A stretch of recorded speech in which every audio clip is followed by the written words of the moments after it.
Yeah, the 85 class looked ridiculous.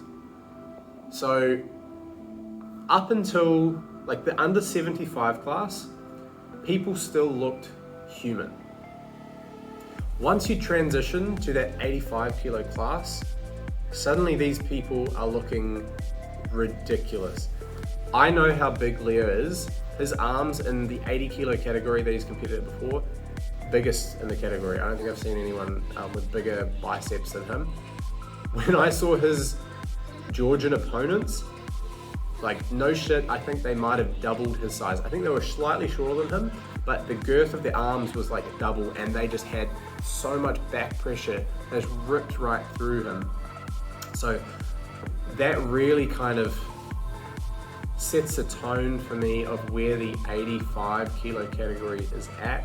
I have a feeling once you reach that 85 kilo class, unless you're, you know, a pretty big frame, you really have to pack on a potentially unreasonable amount of muscle in that class to be able to be competitive. Hey guys, if you haven't already, I'd really appreciate if you would sub to my channel. Most people who watch my videos aren't actually subbed. You might even not realize that you're not subbed. You know, I don't mean to ask, I don't mean to beg for subs, but it really does help when I do put out a bit of a call to action like that. So yeah, anyway, back to the video. So from 85 and up, it kind of looked like enhancements really took over, which really makes me think, okay, because I was also, when I went into the qualifiers, I didn't do so well. Didn't qualify, wasn't even really that close to qualifying. But I was in that class, I thought, yeah, my frame, I'm about 6'1", I think I could fill out at that size. But realistically, looking at those guys, if I was to be competitive, I think I would probably have to walk around closer to 90 to 95 and then cut down to under 85 to be competitive in that class, rather than bulking up to just getting up to 85. So for me, next year, I think I might have a look at a lower class. I think I might have heard rumors about there being a 77 kilo class. So 75 would be really tough for me to get to. I have been that light before, but that was before I started arm wrestling, and I have put on a bit of muscle since then, so I think 75 would be a bit tough. 77 is actually where I started the sport at. So although I have put on a bit of size, I still feel like I could get down to that, especially with a water cut. Like if I was sitting about 81, 82 day to day, I feel like I could get down to that 77 kilo mark. But that's all speculation. We don't know if that's going to be the weight classes for next year yet. Yeah, so from what Leo was saying, to be competitive, you really have to have honed your physique to suit being an arm wrestler. So you need your legs to be small. You need your forearm to be massive. So I don't know how to lose legs. Like for me personally, in order to be fit on the table, I still need to run. I need to do some kind of cardio, because after a certain period of doing nothing at all, I get to the table and I'll do like one round and I'll be wheezing.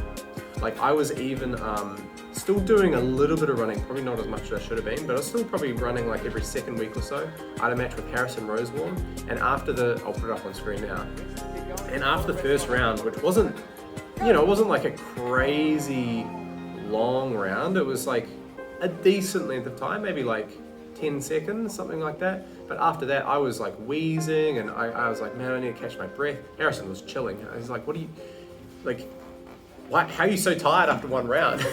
So yeah, my cardio goes to shit if I don't do anything. So I need to keep running, and I kind of, it worries me that if I mean, I know you're not going to build like massive legs from running, but if I need to lose size of my legs, running probably isn't necessarily going to help that, because the impact means you've got to be using your leg muscles.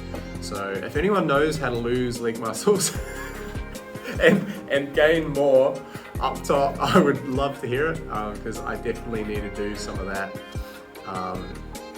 particularly to fit into a lower weight class. It would be really nice to lose a bit of my legs and become a bit more top heavy. But yeah, let me know what you guys think. Like, what is really needed to be competitive in a weight class? Do you need to do pumpkin? Do you need like to go even further than just like upper body, lower body? Do you need to single out a particular side of your upper body, grow that, have everything else shrink, and then you can be competitive? Is that where the sport's going, particularly in the lower weight classes where you've got only a certain amount of mass to work with to begin with? So you really need to prioritize where that mass is going. Is that where the sport's going? Are we just going to have these like this crab spec, big claw, single arms, and then nothing over the other side? Yeah, does Oceania have a chance? I think, based on that feedback, people from Australia and from New Zealand, I challenge you guys, get lean, get down to a really low weight class, or like still, like you still want to get big, but pick a weight class that suits your frame. So if you're like 5'7", don't go in the under 95s. Get down to a competitive weight class that you can be good at. Same goes for me. I was competing in the 85s. I think realistically, looking at the guys that were over at East vs West, I wouldn't be competitive with them.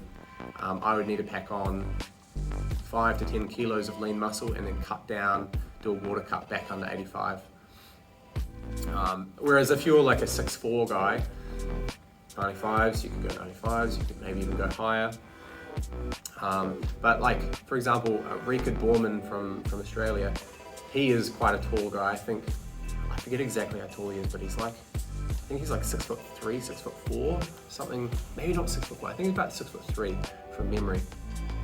120 kilos lean, pretty lean. So he's perfect for that under 115 kilo category, because you could quite easily do a water cut back under there for that.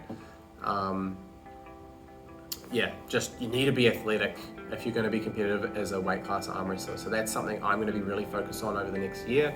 Hopefully we've got another East vs West qualifiers early next year. And I really hope, like, I'm not sure exactly where it's going to be. If it's in Australia again, please, Kiwis, come over. It'll be great for a bit of a ranking shake-up. I know some people aren't happy with where the ranks are at, so come over and prove where your spot is, and also just go kick ass overseas. Like, we need to establish international competition. So we've got some guys from Australia starting to do that. We've got Richard, Mario, Lachlan Adair, Lachlan Carpenter, Brian Bowen, Gary Kushnitsky, Rhett, Downward, Peter Wajchatsko, who went overseas. So we need more of that. Mate Warangi from New Zealand has gone overseas. I mean, now Jack Lawrence and Ashley Huerta. So yeah, we need a lot more of that. So, all right, guys, thank you for today. Thanks for listening in, and never stop learning arm wrestling. If you like and sub, you'll put 2.5 kilos on your riser lift this week.